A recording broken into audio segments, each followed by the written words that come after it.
ராமதாஸை ஆதரிக்கிறார். எனவே நான் அவரோடு முரண்படுகிறேன். அவர் முரண்படல ஐயா ராமதாஸ்.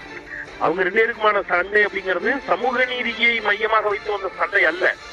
சோ எனவே அந்த இடத்துல நாம ஏன் காம்ப்ரமைஸ் பண்ணணும் அப்படிங்கிற ஒரு தெளிவான பார்வையிட திருமாவளவன் இருப்பதும் நிச்சயமாக அந்த பார்வையை திமுக மதிக்கும் அப்படிங்கறத நான் என்னுடைய யூகமாக இருக்கிறது. ஏன்னா நீண்ட நெடுங்காலமாக இந்த அணி சிந்தாமல் சிதறாமல் வலிமையாக கட்டமைக்கப்படக்கூடிய ஒரு அணியாக இருக்கிறது.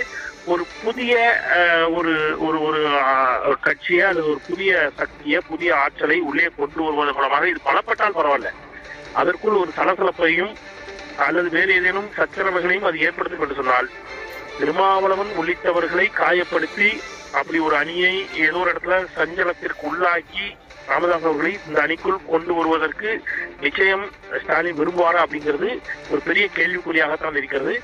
நீண்ட நெடி அனுபவம் கொண்ட மாண்புமிகு முதலமைச்சர் அவர்கள் இது குறித்து நிச்சயமாக மிக தீவிரமாக ஆலோசிப்பார், மிக தீவிரமாக சிந்திப்பார்.